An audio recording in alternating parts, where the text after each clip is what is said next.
आज्ञा और राजा की आज्ञा न मानना राजा की अवज्ञा होती है और रावण की अवज्ञा इसका परिणाम तो बड़ी भांति जानता है। इसलिए तुझे मेरा ये कार्य करना होगा। कहिए महाराज, मुझे क्या करना होगा? नरेश, लंका पर संकट आया है। अयोध्या के दो राजकुमार जिनका नाम राम और लखन है। क्या कहा? राम और लक्ष्मण? क्यों, क्या हुआ? नाम सुनकर कांपने क्यों लगा?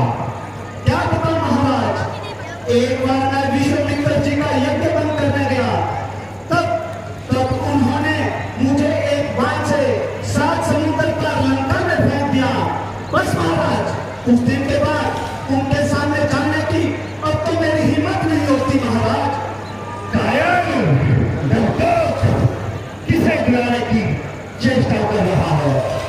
रावण जो तीनों लोगों का राजा है, जिसकी भुजाओं में कैलाश पहाड़ उठाने की ताकत है, वह तुच्छ मानव मेरे सामने क्या चीज है?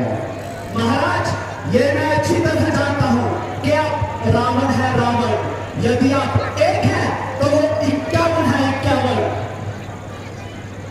नरेश, तुम अपनी बातों से मुझे डरा नहीं सकते, क्योंकि रावण तीनों लोगों पर राज करता है और रावण के सामने कोई भी टिक नहीं सकता। महाराज, यह कोई साधारण मनुष्य नहीं है। मुझे तो लगता है कि वे साक्षात विष्णु का अवतार है, जिन्होंने वन मारा ताड़ का दम निकाला है, जिन्होंने चाप शंभू का सहस्त्र तोड़ डाला है, जिन्होंने बारी का दूषण पक्षण में पीस डाला है, उन्हीं को आपने बलहीन और नादान समझा है। बड़ा धोखा हुआ भगवान को इंसान समझा है। नरेश, उस तुच्छ मानव की मेरे सामने बुराई करता है और जे नहीं जानता तेरे सामने कौन बैठा है? महाराज, मैं आपकी सहायता किस प्रकार कर सकता हूँ? मैं तो खुद बूढ़ा हो चुका हूँ, कब्र में पांव मरने को तैयार बैठा हूँ। बुढ़ापा आ गया सरकार, हिम्मत हार बैठा हूँ। मैं खुद लाचार औरों का हृदय बात में रहता हूँ।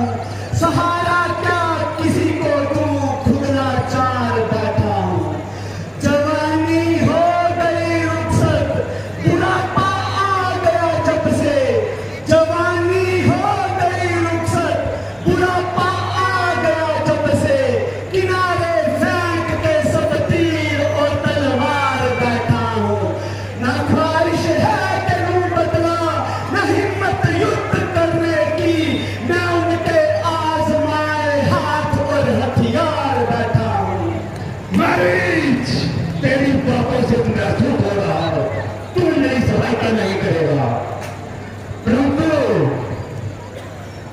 अगर एक अवसर देता हूं, विचार कर ले। अगर मेरा कहना मानना है या मेरे हाथों से मरना है? महाराज, मुझे बताइए, मुझे क्या करना होगा? सुन, सीता अति सुंदर है। राम ने बहन शोभना को लज्जित किया है। उसने उसकी नाक काट कर उसे तलब कर दिया है। मैं इसका प्रतिशोध लेना चाहता हूं। मैं तो शव और तर्क करने में निपुण है। परंतु महाराज, पराई स्त्री को छुड़ाना कहाँ का धर्म है, कहाँ का न्याय है? तो क्या किसी की बहन की नाक काट देना कहाँ का धर्म है? मैं रिश्ते में आपका माता हूँ और इसी नाते आपको एक बात समझाता हूँ। अगर कोई पराई स्त्री अपनी इच्छा से ना आए, वे अग्नि का दूसरा रूप होती हो। क्यों जलती हुई अग्नि को हृदय से लगाने की चेष्टा कर रहे हो महाराज रावण?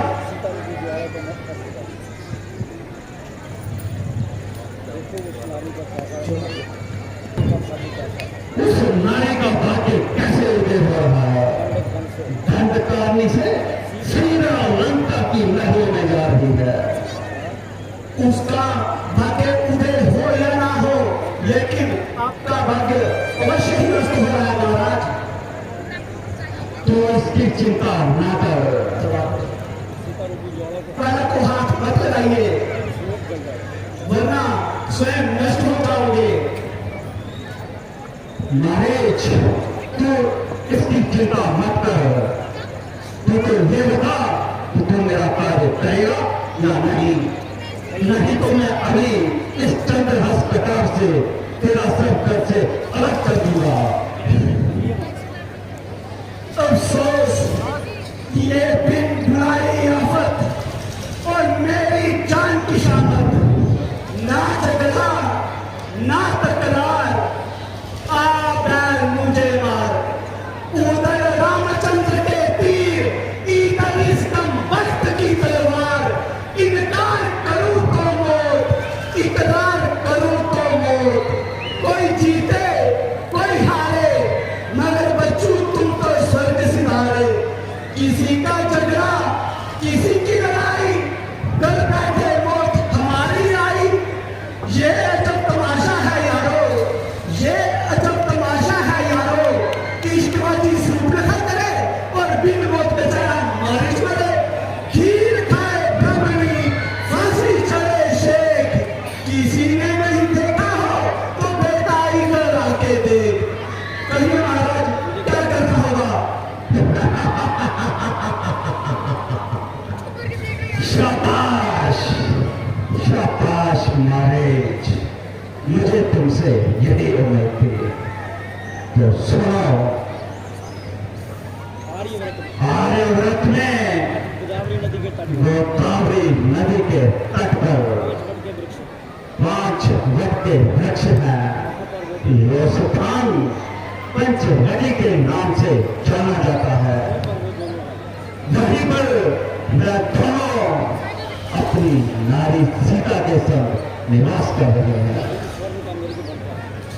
तुम्हें स्वर्ण का मृगवंत, जिसके सींग सोने के हो और जिसका चरण स्वर्ण की भांति चमके, अद्भुत मृगवंत पंचवटी में जाना होगा।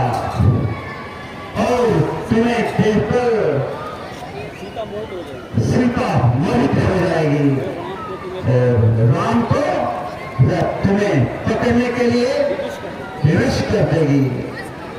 और फिर जब राम तुम्हें पकड़ने के लिए तुम्हारे पीछे आए तो तुम उसे दौड़ ले जाना। और फिर उसी समय मैं अपनी माया को फैलाकर सीता को वहां से उठाकर श्री राम के महल में ले जाऊंगा। जैसे